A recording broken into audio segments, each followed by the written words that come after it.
Welcome back to the Rich Eisen Show. As always, we attempt to give you a better understanding of what headlines you might be reading, certainly when it comes to something in a legal case, certainly when it comes to something that involves sports law or any law and Tom Brady and the NFL and Deflategate.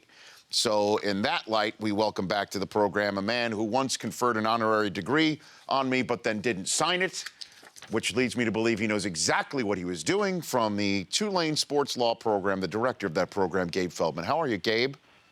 I am doing great, Rich, and I'm glad you realize that degree is no longer valid. That is, well, it was never valid. I mean, you know what I mean? It's what I'm just saying.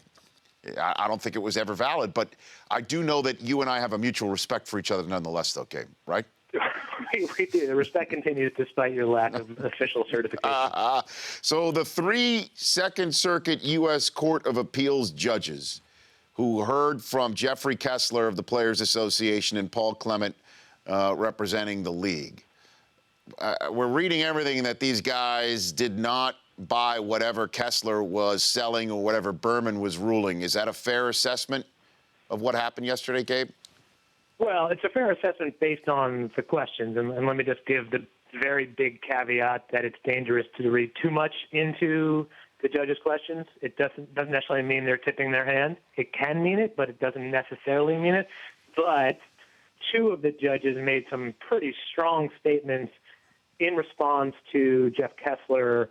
One was Judge Parker, who said that Tom Brady's explanation about the destruction of the cell phone just didn't make any sense and that it wasn't credible. And then Judge Chin said, just looking at the Wells report, that the evidence of ball tampering is compelling, if not overwhelming. And those are 2 things we did not expect to hear in this hearing, because the focus we thought was going to be on the process and the legal issues, not on the underlying merits of the initial Tom Brady case. So that was a big surprise. Yeah, so because that's what I thought this was about the process, was about what Judge Berman said was unfair in the league's handling of the matter. And now it sounded, just to me, again, I wasn't there, I'm just reading it, and you were in New York. Is it fair to say a couple of these judges sounded like longtime listeners, first-time callers to a sports radio show and just wanted to get a few things off their chest about what they heard about Deflategate, Gabe? I wouldn't go that far, and I have the utmost respect. And I have to say that one of those judges, Judge Chin, actually officiated my wedding. So I have even more respect for Judge Chin. So I would never say he's a sports radio caller. No offense to sports radio callers. But I do think there was a method to their madness, and I do think that questioning went directly, or at least indirectly, to the notice issue, because Jeff Kessler has argued all along that it was unfair to suspend Tom Brady for 4 games because he had no notice that he could be suspended for allegedly deflating footballs or failing to cooperate with the investigation. And both Judge Chin and Judge Parker said, well, that doesn't make a lot of sense to us, because anyone would know, without any specific rule, that 1, the commissioner has this broad power, and 2, that you should be subject to discipline if you tamper with the balls, and if you not only fail to fully cooperate with the initial investigation, but then destroy your cell phone.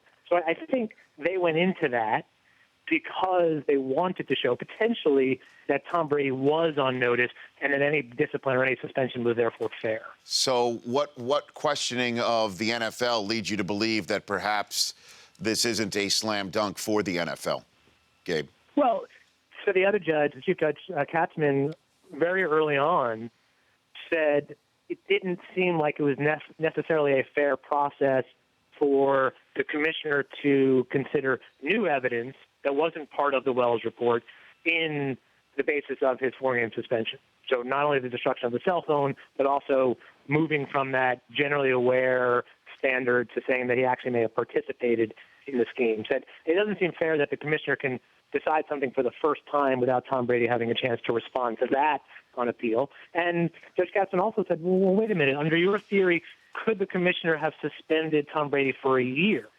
Aren't there some limits to his power?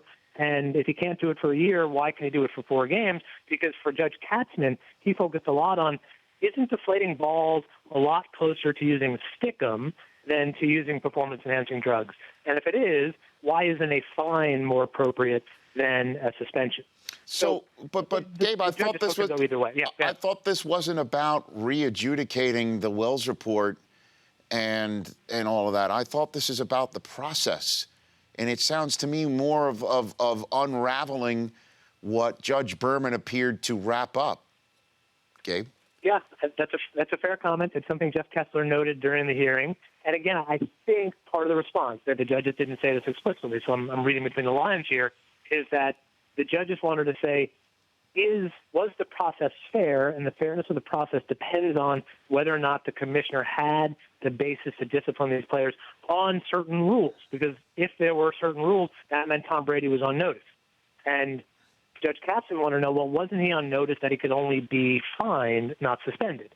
And the other judges seem to focus on, well, he had to be aware, he had to be on notice that a suspension was possible given the misconduct. So I do think it ultimately ties back or can tie back to notice. But you're right. There was much more discussion about the underlying case. And there was even a discussion with one of the judges about why does a deflated football give a quarterback a competitive advantage? Oh, my Lord. I think everybody was shocked about it.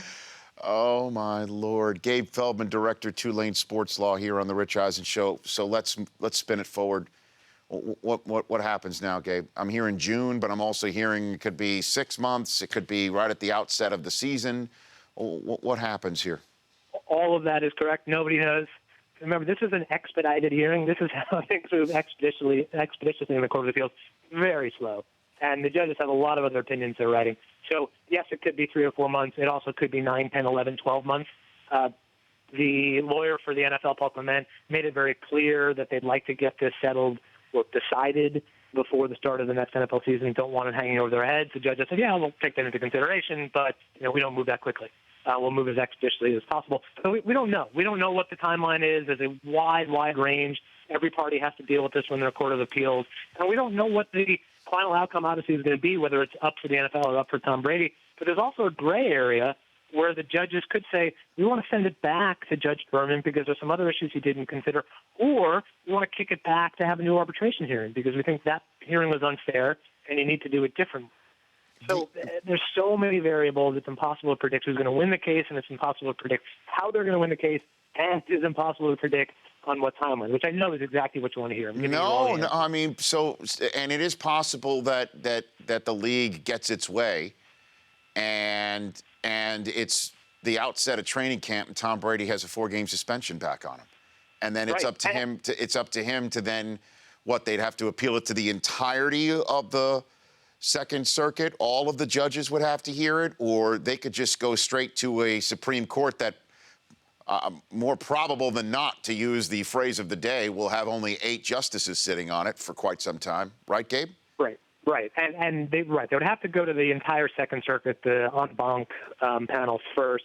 Those cases are rarely granted, and then they'd have to go to the Supreme Court, and those cases are even more rarely granted.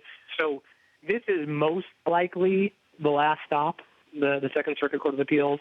And there's a slim chance that it would go beyond that. So there are still appeal rights.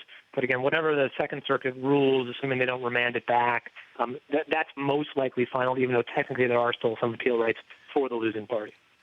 Gabe, thank you. I appreciate it. My pleasure as always. You bet. Thanks. That's Gabe Feldman, Director, Tulane Sports Law, here on The Rich Eisen Show. This is far from over, pal. The Rich Eisen Show, weekdays at noon Eastern.